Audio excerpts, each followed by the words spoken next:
Hi hello నమస్తే welcome to K6 చర్చ కార్యక్రమం.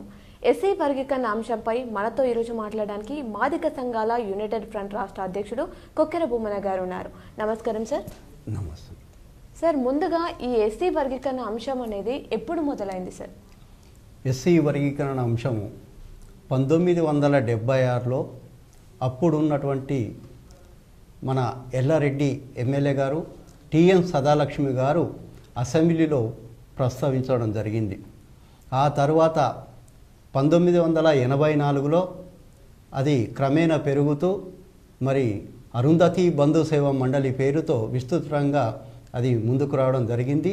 1984 నవంబర్లో అప్పుడున్న ముఖ్యమంత్రి గారు కోట్ల విజయభాస్కర్ రెడ్డి గారిని పిలిచి మన ఏదైతే నిజాం కాలేజ్ గ్రౌండ్ ఉందో అందులో పెద్ద ఎత్తున సభ నిర్వహించి మరి ఆ రోజు ఆనాటి ముఖ్యమంత్రి కోట్ల విజయభాస్కర్ రెడ్డి ద్వారా మేము హామీ కూడా తీసుకోవడం జరిగింది. ఓకే సార్, ఎంఆర్పిఎస్ యొక్క లక్ష్యం ఏంటి సార్? అసలు ఎంఆర్పిఎస్ అరుంధతి బంధు సేవా మండలి తరువాత అంతకుముందే ఎంఆర్పిఎస్ పుట్టుకకు ముందే ఎస్సీ వర్గీకరణ అంశం మహా అద్భుతంగా సంఘాల రూపేణంగా ముందుకొచ్చింది. ఆ తర్వాత ఎంఆర్పిఎస్ ఉద్భవించిన తర్వాత ఎంఆర్పిఎస్ 1994 జూలై 7 తారీఖు నాడు అవతరించింది. ఆ తర్వాత కృష్ణమాదిగ్ గారు గ్రామాన మండల్గా తిరుగుతూ అది ఆ యొక్క పోరాటాన్ని ఎస్సీ వర్గీకరణ పోరాటాన్ని ఉధృతం చేసిన సంగతి ఈ ప్రపంచాన్ని అందరికీ తెలిసిందే. మరి ఇది చివరికి ఎంఆర్పిఎస్ యొక్క లక్ష్యం ఎస్సీ వర్గీకరణనే అని చెప్పేసి స్పష్టం చేస్తూ ఉన్నాం. ఎస్సీ వర్గీకరణ జరిగితేనే మాదిగ ఉపకులాలకు వారికే కాకుండా మాల ఉపకులాలకు కూడా మేలు జరిగే అవకాశం ఉంటుంది. కాబట్టి ఎస్సీ వర్గీకరణ లక్ష్యంగా మేము ముందుకెళ్తూ ఉంటాం. ఓకే సార్, అలాగే ఎస్సీ వర్గీకరణ కోసం వివిధ మాదిగ సంఘాల గ్రూపులకు నాయకులకు మీరు ఇచ్చే సందేశం ఏంటి? ఇది ఎస్సీ వర్గీకరణ కోసం ఏదైతే మనం శ్రమిస్తున్నామో మరి ప్రతి ఒక్క సంఘ నాయకుడు మాదిగల ఆత్మగౌరవం కోసం అని చెప్పేసి అనేక సందర్భాల్లో వాళ్ళు ప్రకటనలు చేస్తూ ఉంటారు. ఎవరు మాట్లాడినా ఏ సంఘ నాయకుడు రాష్ట్ర అధ్యక్షుడు కానీ ఎవరైనా కానీ మాట్లాడినా మాదిగల ఏదైతే ఆత్మగౌరవం గురించే చెప్తూ ఉంటారు. అయ్యా వివిధ సంఘాల నాయకులారా, ఈరోజు మాదిగలు చాలా క్లిష్ట పరిస్థితుల్లో ఉన్నారు. ఎందుకంటే మొన్ననే జరిగింది మాలా సింహగర్జన. దాంట్లో అన్ని గ్రూపులుగా మాలల లోపల కూడా అన్ని గ్రూపులు ఉన్నాయి, లేవని కాదు. ఆ గ్రూపులన్నీ ఏకమై అంత భారీగా వాళ్ళు మీటింగులు చేసుకొని విజయోత్సవ సభలు చేసుకున్న సందర్భంగా మరి మనం కూడా ఏ సంఘంలో ఉన్నా సరే ఎన్ని సంఘాల్లో ఉన్నా సరే మనం అందరం ఏకమై సంఘాలకు అతీతంగా ఏదైతే ఫిబ్రవరి 7 తారీఖు నాడు మందకృష్ణ మాదిగ 1000 గొంతులు 1,00,000 డప్పులనే నినాదంతో ముందుకెళ్తూ ఉన్నారో దానికి మనమంతా ఏకతాటిపైకి వచ్చి మాలా సింహగర్జనకు ధీటుగా మనం సభలు విజయవంతం చేయవలసిందిగా ప్రతి గ్రామం నుంచి డప్పులు పెద్ద ఎత్తున హైదరాబాదుకు తరలి రావాల్సిందిగా మేము అందరికీ విజ్ఞప్తి చేస్తూ ఉన్నాం. మరి సంఘాలు ఈరోజు మనం అంటూ ఉన్నాం, ఏదైతే వర్గీకరణ అంశం ఉందో వర్గీకరణ వల్ల జాతి బాగుపడుతుంది, సంఘము వల్ల మీరు బాగుపడతారు. కాబట్టి మనం ఏదేమైనా కానీ అంతిమ లక్ష్యం ఎస్సీ వర్గీకరణనే. ఎస్సీ వర్గీకరణ వల్లనే మన మాదిగ ఉపకులాలు మాల ఉపకులాలు బాగుపడతాయి. కాబట్టి దయచేసి అందరూ కూడా పెద్ద ఎత్తున ఏదైతే మందకృష్ణ మాదిగ పిలిపించారో దానికి మనం అందరం రాజకీయాలకు అతీతంగా, ఉదాహరణకు మనం జరిగినటువంటి మాలసింహగర్జనలో మరి రాజకీయాలకు అతీతంగానే వారు అంత పెద్ద సభను వాళ్ళు విజయవంతం చేసుకున్నారు. మరి అందులో భాగంగా మనం కూడా మనల్ని చూసి సంఘాలు పుట్టినాయి, ఎంఆర్పిఎస్ను చూసి అనేక సంఘాలు పుట్టినాయి. మరి మనం కూడా అందరికీ బాసటగా నిలిచిన దిక్సూచిగా నిలిచినటువంటి సంఘం మనది. మనమందరం ఒక వేదికపైకి వచ్చి ఆ యొక్క కార్యక్రమాన్ని విజయవంతం చేయవలసిందిగా విజ్ఞప్తి చేస్తూ ఉన్నాం. ఓకే సార్, ఫిబ్రవరి 7న నిర్వహించేటువంటి 1000 గొంతులు 1,00,000 డబ్బులు కార్యక్రమానికి మీ మద్దతు ఏ విధంగా ఉంటుంది సార్? ఖచ్చితంగా గ్రామాన మా సంఘం తరపున ఎన్ని సంఘాలు ఉన్నా అందరం కలిసికట్టుగా గ్రామాన తిరుగుతాం, మాదిగలను ఏకీకృతం చేస్తాం. మరి ప్రతి గ్రామం నుంచి వందల సంఖ్యలో డప్పులు హైదరాబాదు చేరే విధంగా మేము ప్రయత్నాలు చేస్తాం. ఖచ్చితంగా విజయవంతం చేయడానికి ఆ యొక్క కార్యక్రమాన్ని దిగ్విజయం చేయడానికి పాటుపడతామని చెప్పేసి తెలియజేస్తాం. ఓకే సార్, అలాగే తెలంగాణ ఉద్యమంలో కూడా మాదిగల పాత్ర ఏమైనా ఉందా? ఇది యావత్ తెలంగాణ ప్రజలు ఆలోచించదగిన విషయం. తెలంగాణ ఉద్యమం లోపల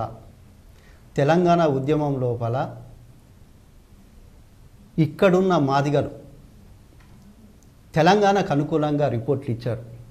అదే ఎంఆర్పిఎస్ తరపున. ఆంధ్రాలో ఉన్న మాదిగలు తెలంగాణకు అనుకూలంగా ఇచ్చారు. చిన్న రాష్ట్రాల ద్వారానే బాబాసాహెబ్ అంబేద్కర్ గారు అన్నట్లు చిన్న రాష్ట్రాల ద్వారానే అభివృద్ధి చెందుతారని ఒక సంకేతాన్ని మనకున్నది. కాబట్టి అంబేద్కర్ ఆలోచన విధానాన్ని ముందుకు తీసుకుపోదామనే భావనతోటి ఆనాడు ఎంఆర్పిఎస్ అత్యంత కీలకమైన నిర్ణయం తీసుకుంది. అందులో భాగంగా ఆంధ్రప్రదేశ్లో ఉన్నటువంటి ఈస్ట్, ఏదైతే పశ్చిమ గోదావరి ఇలాంటి జిల్లాలు ఉన్నాయో అక్కడ కూడా మాదిగలు ఏదైతే తెలంగాణకు మద్దతుగా శ్రీకృష్ణ కమిటీకి నివేదిక ఇచ్చిన సందర్భాన్ని గుర్తు చేస్తున్నాం. అంతేకాదు రాయలసీమలో వెళ్తే అక్కడున్న మాదిగలు కూడా అదే శ్రీకృష్ణ కమిటీకి తెలంగాణ కావాల్సిందే, చిన్న రాష్ట్రాల ద్వారానే అభివృద్ధి చెందుతామని చెప్పేసి ఆ రోజు మరి శ్రీకృష్ణ కమిటీకి రాయలసీమలో ఉన్నటువంటి మాదిగలు మరి ఖచ్చితంగా వాళ్ళు కూడా అక్కడ రిపోర్ట్ ఇవ్వడం జరిగింది. మరి ఇక్కడ ఉన్నటువంటి బీసీలు కావచ్చు ఆంధ్రలో వ్యతిరేకించారు, ఇక్కడ ఉన్నటువంటి ఎస్సీలు కావచ్చు మరి ఆంధ్రలో వ్యతిరేకించారు తెలంగాణ వద్దని, ఇక్కడ ఉన్నటువంటి బీసీలు రాయలసీమలో వ్యతిరేకించారు, ఇక్కడ ఉన్నటువంటి బీసీలు మరి రాయలసీమలో కూడా వ్యతిరేకించారు. ఉదాహరణకు ఇక్కడున్న మాలలు తెలంగాణ కోసం పోరాటం చేసిండ్రు, కానీ అదే ఆంధ్రాలో ఉన్న మాలలు తెలంగాణ వద్దన్నారు. ఇదే ఇక్కడున్న మాలలు తెలంగాణ కావాలన్నారు, అదే రాయలసీమలో ఉన్న మాలలు మరి తెలంగాణ వద్దు అని చెప్పేసి అక్కడ ఉద్యమాలు చేసిన చరిత్ర. కానీ ఏదేమైనా కానీ శ్రీకృష్ణ కమిటీ ఏదైతే నివేదిక ఇచ్చిందో ఆనాటి కేంద్ర ప్రభుత్వానికి, ఆ నివేదిక పేజీ నంబర్ 219లో స్పష్టంగా పేర్కొన్నారు. అన్ని ఏదైతే కుల సంఘాలు ఉన్నాయో అన్ని సంఘాలు వేరువేరుగా నివేదికలు ఇచ్చినా కానీ ఒక ఎంఆర్పిఎస్ అనే సంస్థ రాయలసీమ, ఆంధ్ర, తెలంగాణలో ఒకే మాటపై నిలబడ్డది. అదే తెలంగాణ ఇవ్వమని చెప్పేసి నివేదికలు ఇచ్చారని చెప్పేసి స్పష్టంగా శ్రీకృష్ణ కమిటీ యొక్క పేజీలో రాయడం జరిగింది. అందుకోసం ఈరోజు తెలంగాణ ప్రభుత్వం మాదిగలకు పెద్దపీట వేయాలని చెప్పేసి ఈరోజు ముఖ్యమంత్రి రేవంత్ రెడ్డి గారికి కూడా మేము విజ్ఞప్తి చేస్తా ఉన్నాం. ఓకే సార్, గతంలో చూసుకుంటే డప్పు కళాకారుల కోసం పెన్షన్ ఉద్యమం నడిపారు. ఆ ఉద్యమం మళ్ళీ లేపాలని చెప్పేసి ఏమైనా ప్రయత్నం చేస్తున్నారా? ఇది డప్పు కళాకారులకు ఖచ్చితంగా పెన్షన్ ఇవ్వాలా. దాంట్లో భాగంగా మళ్ళీ మా రాష్ట్ర కమిటీని సమావేశపరుస్తాం, వివిధ సంఘాల నాయకులను మేము కలుస్తాం. మరి రాష్ట్ర ప్రభుత్వానికి కూడా ఒక విజ్ఞప్తి పత్రాన్ని అందజేస్తాం. ఎందుకంటే గతంలో అనేక ఛానళ్ళ లోపల 3 గంటల లోపల ఆనాటి సీఎం కేసీఆర్ గారు పెన్షన్ మంజూరు చేస్తున్నారు అని చెప్పేసి బ్రేకింగ్ న్యూస్ వచ్చినాయి. కానీ ఇక్కడ అలాంటి ఏమి జరగలేదు. వారు ఇచ్చిన హామీలు తుంగదొక్కినట్లే అయిపోయినాయి. మరి ఇక్కడ జరిగిన పోరాటానికి, ఈ తెలంగాణలో జరిగిన పోరాటానికి ఆంధ్రలో ఆనాడు చంద్రబాబు నాయుడు గారు అక్కడ 3,000 రూపాయల పెన్షన్ వాళ్ళు ఇప్పటికీ ఇస్తూనే ఉన్నారు. మరి ఏదేమైనా కానీ డప్పు కళాకారులకు ఖచ్చితంగా పెన్షన్ ఇవ్వాల్సిందే.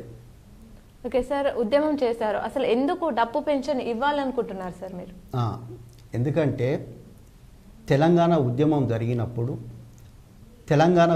జరిగినప్పుడు ఆనాడు సకల జనుల సమ్మె ఏదైతే పిలుపునిచ్చారో ఆ పిలుపులో భాగంగా ఈ తెలంగాణ రాష్ట్రం, తెలంగాణ మొత్తం స్తబ్దంగా ఉండిపోయింది ఉద్యమాలకు. ఆ రోజు ఉదాహరణకు ఒక నిజామాబాద్ ప్రాంతానికి వస్తున్నా ఉంటే ఆనాడు తెలంగాణ ఉద్యమ నాయకుడు మరి ఈరోజు మనకు పలాంటి టైంకు 3 గంటలకు ఏదో ఒక టైంలో మీటింగ్ ఉంది కాబట్టి అన్నీ బంద్ ఉన్నాయి కాబట్టి వాళ్ళు మీటింగ్ సక్సెస్ చేయాలని చెప్పేసి ఒక అందరూ గుమిగూడిన టానికి కారణం మాదిగ డప్పు. ఉదాహరణకు ఆ సమయం చాలా ఉంది కదా అని చెప్పేసి కొందరేమో వారి వారి అవసరాల రీత్యా బయటకు వెళ్ళారు, కొందరేమో ఇంకో వేరే వేరే చోట్ల నిలబడిపోయినారు. కానీ మాదిగలు డప్పు సంకనేసుకొని ఊరవతల కూర్చుండి ఎప్పుడైతే ఎదువరకు వస్తారో తెలంగాణ ఉద్యమ నాయకుడు మరి వారు వస్తే మేము లేచే కదా డప్పు కొట్టాలా, అప్పుడే కదా జనాలంతా వచ్చేది అని చెప్పేసి ఆలోచించి ఊరవతల నిల్చుండి ఊరవతల కూర్చుండి ఎండనక వాననక అక్కడ కూర్చుండి మరి ఎక్కడి నుంచో 5-6 కార్లు వస్తూ ఉంటే వస్తున్నారు తెలంగాణ ఉద్యమ నాయకులు అని చెప్పేసి ఎవరో అనౌన్స్ చేయగానే లేచి చిర్రా చిట్టుకు అందుకొని డప్పు మీద దర్వేస్తే మరి ఊర్లో అక్కడక్కడ కూకున్న జనాలు, ఇతర అవసరాల కోసం పోయిన జనాలు మరి డప్పు సప్పుళ్ళు వస్తున్నాయి, వచ్చినట్లయితురు మన ఉద్యమ నాయకులు అని చెప్పేసి అందరూ ఒక వేదిక పైకి వచ్చి ఒక స్థలం దగ్గరికి వచ్చి ఆ యొక్క కార్యక్రమాన్ని విజయవంతంగా బహిరంగ సభలు కానీ సమావేశాలు కానీ విజయవంతంగా చేసిండ్రు. మరి ఈరోజు ఖచ్చితంగా ఆ ప్రోగ్రాన్ని విజయవంతం చేయడానికి ఉపయోగపడ్డ డప్పుకు ఆ డప్పు చప్పులు విని వచ్చిన జనాలను చూసి ఆనాడు కేంద్ర రాష్ట్ర ఇంటెలిజెన్స్ విభాగాలు మరి భారీ బహిరంగ సభలు జరుగుతున్నాయని చెప్పేసి ఆనాటి ప్రభుత్వాలకు నివేదిక పంపడం వల్ల మరి వీళ్ళందరినీ జనాలను ఒక వేదికపైకి తీసుకొచ్చిన ఆ డప్పుకే ఖచ్చితంగా పెన్షన్ ఇవ్వాలని చెప్పేసి మేము విజ్ఞప్తి చేశాము. మరి అవుతుంది అనుకున్నాం, కాలక్రమేణా అది కాలేదు. ఇప్పుడైనా కానీ ఇప్పుడున్న రాష్ట్ర ప్రభుత్వం దానిపై ఆలోచించాలని చెప్పేసి వారికి కూడా విజ్ఞప్తి చేస్తూ, మరి ఎందుకంటే డప్పు అనేది ఒక కళ, ఈ కళారంగాన్ని కళారూపకంగానే చూడాలి తప్పితే డప్పును చిన్న చూపు చూడొద్దు అని చెప్పేసి మేము విజ్ఞప్తి చేస్తూ ఉన్నాం. ఈరోజు గౌడన్నలకు పెన్షన్లు ఇస్తున్నారు, వాళ్ళకు కళ్ళు గీత కార్మికులకు నష్టం జరుగుతుందని చెప్పేసి కారణం ఏంటంటే బార్లు బీర్లు వచ్చేసినాయి, మాకు వృత్తిరీత్యా అన్యాయం జరుగుతుందని చెప్పేసి ఆలోచనతోటే ఈరోజు వాళ్ళకు పెన్షన్లు ఇవ్వడం జరిగింది. ఈరోజు నేతన్నలకు కూడా పెన్షన్లు ఇస్తున్నారు.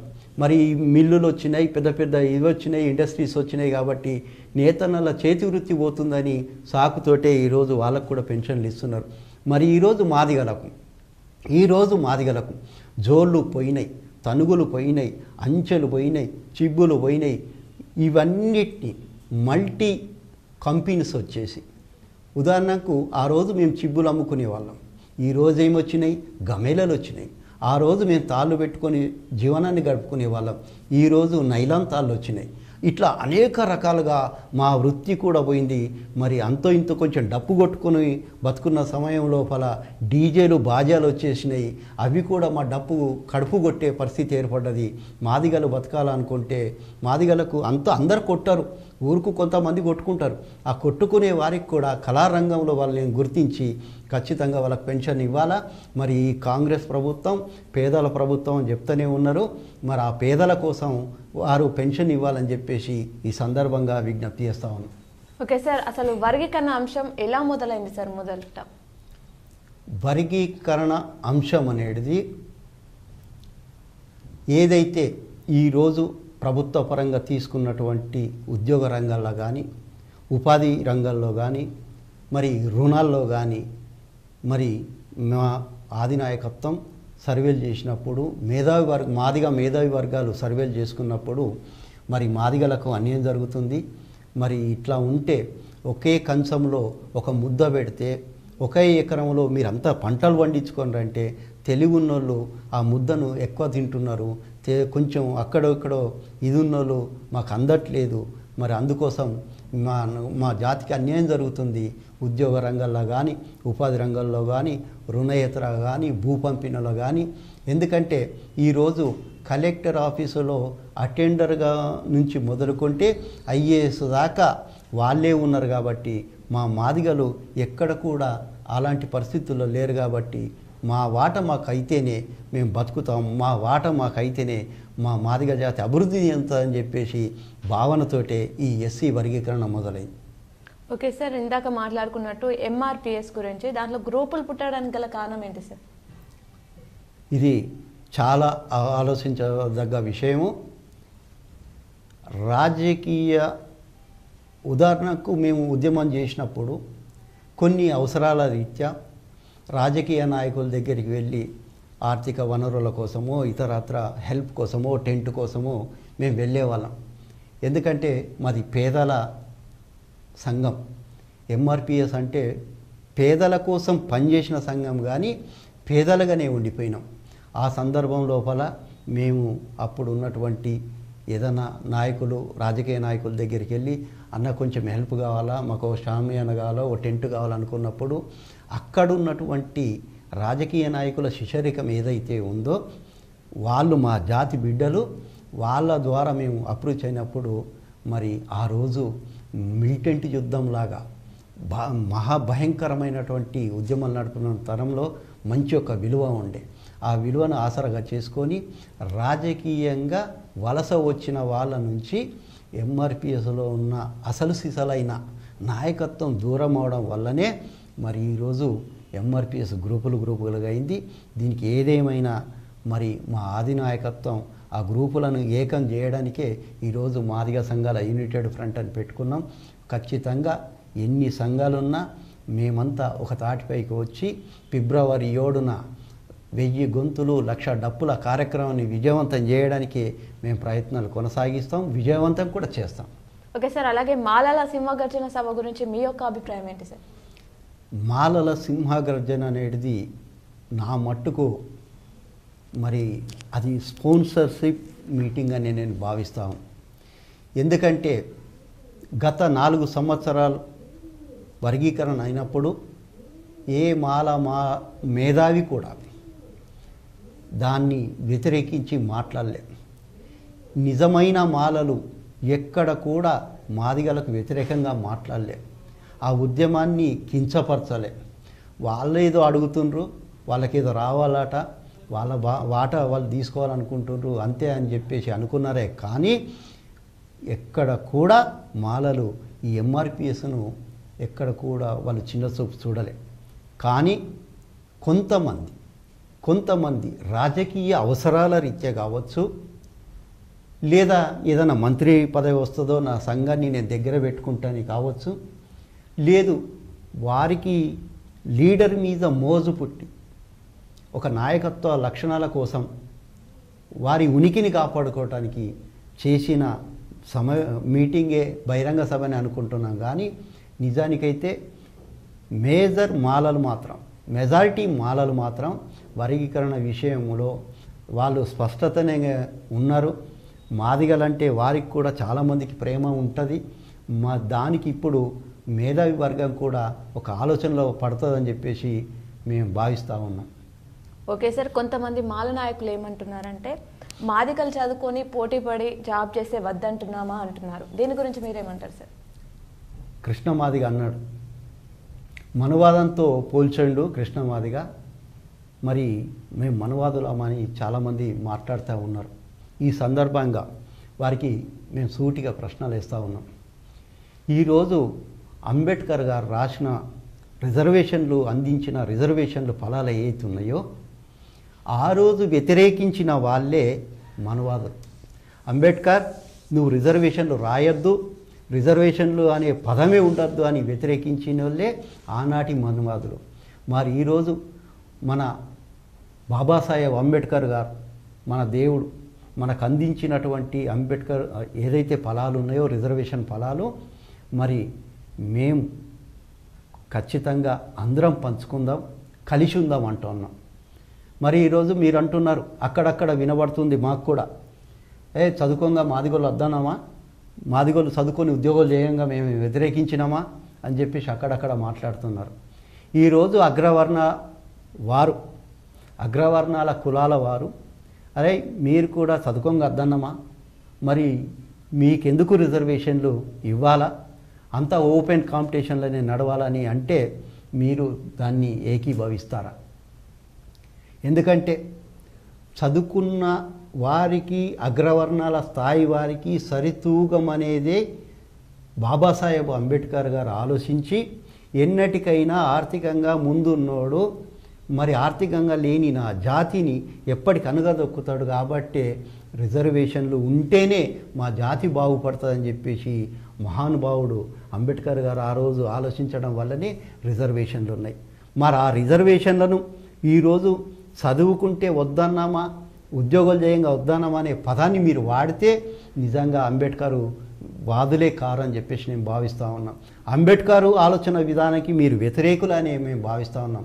అది కాదు, ఆర్థికంగా వెసులుబాటు కల్పించడానికి, ఆర్థికంగా వెనుకబాటుతనానికి ఉన్నవారిని ఉన్నత శిఖరాలకు ఎదిగించడానికి, ముందుకు తీసుకుపోవడానికి ఏదైతే బాబాసాహెబ్ అంబేద్కర్ ఆలోచించారో ఆ ఆలోచనకు మీరు దయచేసి మాల నాయకులంతా ఆలోచనకు ముందు రావాలి.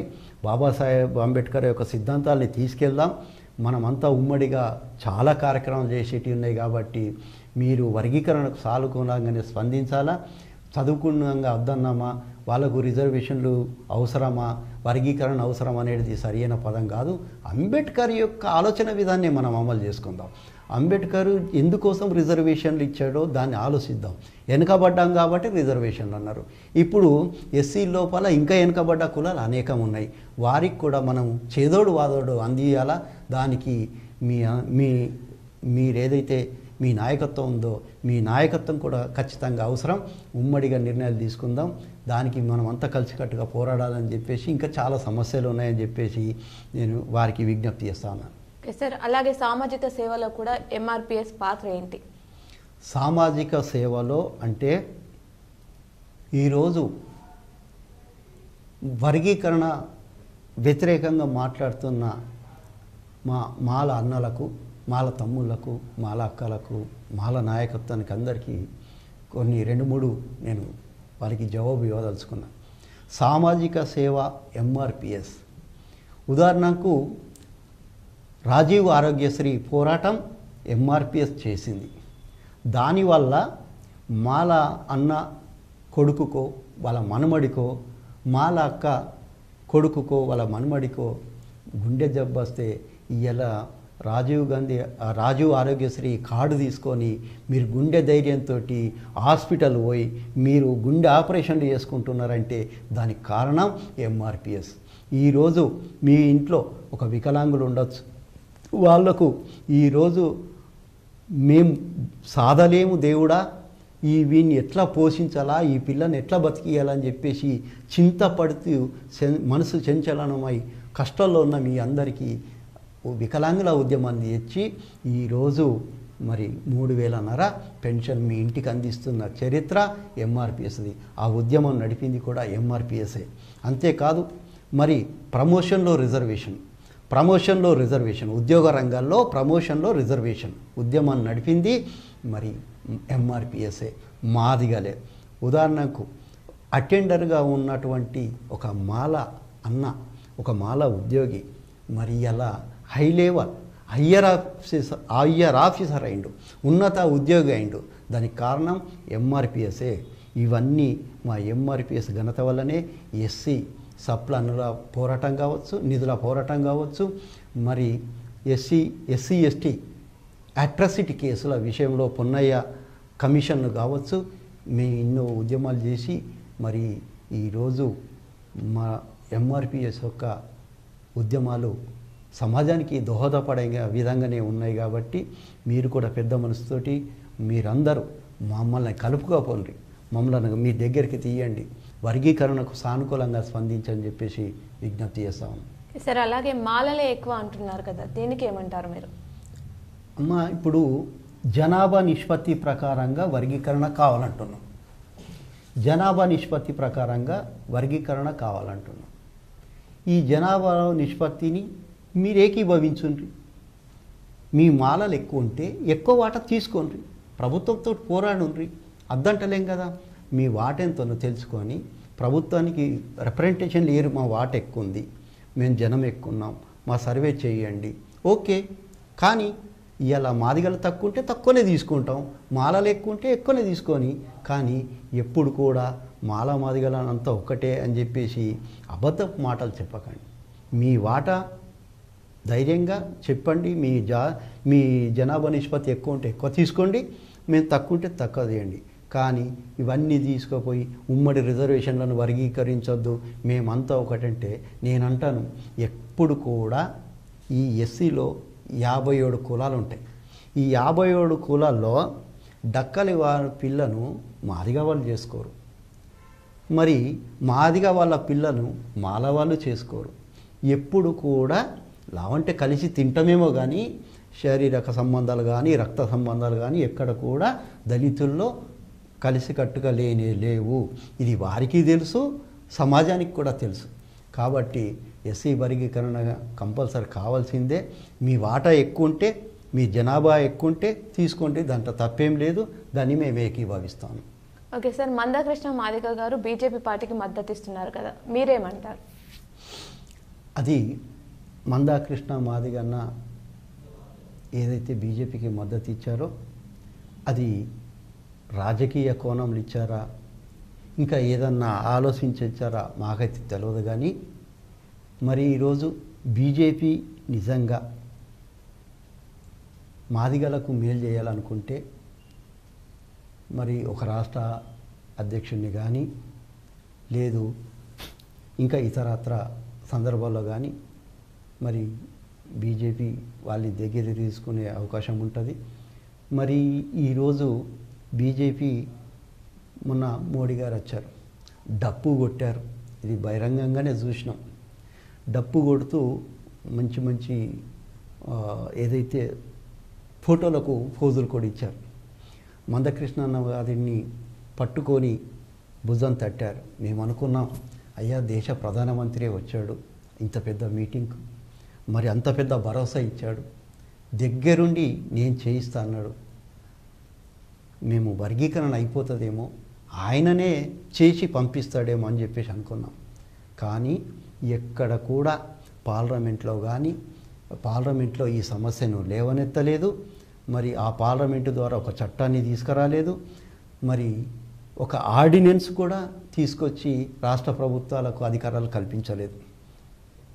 మరి ఈరోజు కాశ్మీర్ అంశం నుంచి పడితే త్రిపుల్ తలాక్ దాకా అనేక చట్టాలు రూపొందించారు. ఎంత వ్యతిరేకం ఉన్నా కూడా వాళ్ళు చట్టాలను రూపొందించారు, రాజ్యాంగాన్ని అక్కడక్కడ మార్చారు కూడా. మరి ఇంత మార్చి ఇన్ని చట్టాలు సవరణలు చేసిన మీరు మరి ఎస్సీ వర్గీకరణ గురించి ఒక్క సవరణ చేసి దేశవ్యాప్తంగా అనుకుంటారా, రాష్ట్ర వ్యాప్తంగా అనుకుంటారా? మరి పార్లమెంటు ద్వారా ఒక ఆర్డినెన్సో చట్ట సవరణ చేసి పంపిస్తే ఈరోజు మరి ఆ పెద్ద ఆయన గౌరవం ఉండేది. మరి ఆయన మోడీ గారిని కూడా మేము నమ్మేవాళ్ళం. కానీ తీరా చూస్తే సుప్రీంకోర్టు ద్వారా ఒక తీర్పు వచ్చింది. ఆ తీర్పును ఈరోజు అమలు చేయాలంటే మరి ఇది రాష్ట్ర ప్రభుత్వాలకు అధికారాలు కట్టిపెట్టారు కాబట్టి మరి ఆయన భవిష్యత్తు నిర్ణయం ఎలా ఉంటుందో చెప్పలేం. ఆ రోజు ఏదన్నుంటే మేము ఆలోచిస్తాము. ఓకే సార్, మరి ఇప్పుడు ప్రస్తుతం ఉన్న సీఎం రేవంత్ రెడ్డి గారి వల్ల వర్గీకరణ చేస్తారనుకుంటున్నారా? ఎందుకంటే సుప్రీంకోర్టు ఇచ్చిన తీర్పు రాష్ట్రాలకు అధికారం కల్పించింది. మరి ఈరోజు ఎస్సీ వర్గీకరణ చేయాలంటే మరి రాష్ట్ర ప్రభుత్వమే చొరవ తీసుకోవాలి. మొన్ననే అసెంబ్లీలో తీర్పు వచ్చిన రోజే అత్యవసర సమావేశం లోపల సీఎం రేవంత్ రెడ్డి గారు మాదిగలకు ఖచ్చితంగా వర్గీకరణ చేస్తా, న్యాయం చేస్తా అని హామీ ఇవ్వడం జరిగింది. ఇది నిండు అసెంబ్లీ సాక్షిగా రేవంత్ రెడ్డి గారు ప్రకటించారు. కాబట్టి మరి అంతేకాకుండా మరి ఆయన నియోజకవర్గంలో నా రాజకీయ భవిష్యత్తే మాదిగలు ఇచ్చిండ్రు, మాదిగల వల్లనే ఈ రోజుకు నేను ఎదిగాను, ఎమ్మెల్యేగా గెలిచాను, జడ్పీటీసీగా గెలిచాను, ఈరోజు ముఖ్యమంత్రిని కూడా కాగలిగినంటే మొదటి పునాది మాదిగలే అని చెప్పేసి ఆయన స్వయంగా ప్రకటించారు. మరి ఆ నమ్మకాన్ని వారు నిలబెట్టుకుంటారనే నమ్మకం మాకుంది. మరి రేవంత్ రెడ్డి గారు ఖచ్చితంగా ఎస్సీ వర్గీకరణ చేస్తారనే గాఢమైనటువంటి ఒక నమ్మకంతో మేము ఉన్నాము. మరి దానికి భవిష్యత్తు కాలం మరి ముఖ్యమంత్రి గారి నిర్ణయాలు ఎలా ఉంటాయో అప్పటికీ ఆలోచిస్తాము. సార్, అలాగే రిజర్వేషన్లు పెంచాలనే డిమాండ్ ఏదైనా ఆలోచన ఉందా మీకు? ఇప్పుడు ఒకటే ఒక సమస్య, చేవెళ్ళ డిక్లరేషన్. కాంగ్రెస్ పార్టీ ప్లీనర్ సమావేశాలు ఏదైతే ఆ రోజు ఖార్గే గారిని పిలిచి చేవెళ్ళలో ఒక డిక్లరేషన్ ప్రకటించారో ఆ డిక్లరేషన్లో మరి 18% ఎస్సీలకు సంబంధించిన రిజర్వేషన్లను పెంచుతామని చెప్పేసి మరి ఖార్గే గారి ద్వారా మన సీఎం రేవంత్ రెడ్డి గారు ఆ రోజు ప్రకటించారు. మరి దానికి ఒక సీఎం ఇప్పుడున్న ముఖ్యమంత్రే కాదు, గతంలో కేసీఆర్ కూడా 19% రిజర్వేషన్లు పెంచుతాం అని చెప్పేసి దాని గురించే ఆ రోజు కూడా మాట్లాడడం జరిగింది. ప్రతి ఒక్కళ్ళు దళితులను వాడుకుంటున్నారే కానీ చిత్తశుద్ధితోటి వాళ్ళు ముందుకు వెళ్ళట్లేదని చెప్పేసి మేము భావిస్తూ ఉన్నాం. ఎందుకంటే ఈరోజు రేవంత్ రెడ్డి గారు మరి రిజర్వేషన్లు పెంచుతా అని చెప్పేసి చేవెళ్ళ డిక్లరేషన్లో ప్రకటించారో, కాంగ్రెస్ పార్టీ మేనిఫెస్టోలో పెట్టారో, మరి ఆ మేనిఫెస్టో ప్రకారం ఈ ప్రభుత్వం నడుస్తుందని చెప్పేసి భావిస్తూ ఒక లేని పక్షంలో మాదిగలంతా మేధావులంతా ఒక నిర్ణయానికి వచ్చి ఒక సమావేశాన్ని ఏర్పాటు చేసుకొని మరి భవిష్యత్తు ప్రణాళికలను రూపొందించాలని చెప్పేసి మాదిగ మేధావులందరికీ విజ్ఞప్తి చేస్తూ ఉన్నాం. ఓకే సార్, అలాగే ఈ బీజేపీ వల్ల ఎస్సీ వర్గీకరణ అవుతుందని అనుకుంటున్నారా? చాలామంది అనుకుంటున్నారు, మాదిగల్లో కూడా అనుకుంటున్నారు. ఈ మోడీ వచ్చిండు, బీజేపీ వర్గీకరణ చేసింది, బీజేపీ వల్లనే ఈ పరిస్థితికి వచ్చినామని చెప్పేసి చాలామంది మాదిగల్లో అపోహ ఉంది. ఆ అపోహ మాల సోదరులో కూడా ఉంది. బీజేపీలో ఇదంతా చేస్తుండ్రు, బీజేపీ ఇదంతా వర్గీకరణ అని చెప్పేసి అనుకుంటా ఉన్నారు. దయచేసి ఇది సుప్రీంకోర్టు అనే భారత న్యాయస్థానము ఇచ్చేటువంటి తీర్పు. ఈ తీర్పును అమలు చేసుకోవడానికి మనం ముందుకెళ్ళాలి తప్పితే బీజేపీ చేసింది ఈ తీర్పును తెప్పించింది అంటే అది కలలో మాట. నేను దాన్ని ఎవరు నమ్మొద్దని చెప్పేసి విజ్ఞప్తి చేస్తూ ఉన్నాను. ఎందుకంటే బీజేపీ పార్టీకి ఇట్లా చిత్తశుద్ధి ఉంటే పార్లమెంట్లోనే చట్ట సవరణ చేసేది. బీజేపీ ప్రభుత్వానికి మాదిగల మీద నిజంగానే ప్రేమ ఉంటే ఖచ్చితంగా ఎవరన్నా అనుకున్నా కూడా, ఎందరు వ్యతిరేకించినా కూడా వర్గీకరణ అంశాన్ని రాష్ట్రాలకు కట్టబెడుతూ మరి ఆర్టికల్ జారీ చేసేది. అదేది చేయకుండా ఈరోజు ప్రధాన న్యాయస్థానం ఏదైతే సుప్రీంకోర్టు ఉందో మరి ఆ తీర్పును బీజేపీ తీర్పుగా అనుకుంటే అది చాలా పొరపాటు. దయచేసి ఎవరు కూడా నమ్మొద్దు. ఇది సుప్రీంకోర్టు ఇచ్చిన తీర్పుగానే మేము పరిణామంలోకి తీసుకుంటున్నాం. ఓకే సార్, ఇంకోటి దయచేసి మాదిగ నాయకత్వానికి ఒక విజ్ఞప్తి చేయదలుచుకుంటున్నాం. ఈ ఎస్సీ వర్గీకరణ అనేది మాదిగల సమస్య కాదు. మరి అటు మాలల్లో ఇంకా అనేక కులాలు అసలు రిజర్వేషన్ అందకుండా, రిజర్వేషన్లు అంటేనే తెలియకుండా ఎస్సీ కార్పొరేషన్ ఎట్లా ఉంటుందో కూడా తెలియని కులాలు అనేకం అక్కడ ఉన్నాయి. మాల సబ్ క్యాస్ట్ మాదిగలో కూడా ఏదైతే బుడగ జంగాలు ఉన్నారు, చిందులు ఉన్నారు, మాసిట్లు ఉన్నారు, మరి మోచీలు ఉన్నారు, అనేక కులాలు ఉన్నాయి. వీరికి కూడా రాజకీయ అవకాశాలు లేవు, మరి ప్రత్యేక కార్పొరేషన్లు లేవు. మరి ఈ మధ్యనే మనకు సీఎం గారు కూడా చాలా సందర్భాల్లో చెప్పారు, ప్రత్యేక కార్పొరేషన్లు ఏర్పాటు చేస్తామని. ఉపకులాలకు ప్రత్యేక కార్పొరేషన్, మాదిగలకు ప్రత్యేక కార్పొరేషన్లు ఏర్పాటు చేస్తామన్నారు. ఈ ప్రభుత్వం వాటిని త్వరగా పూర్తి చేయాలని చెప్పేసి విజ్ఞప్తి చేస్తూ ఉన్నాం.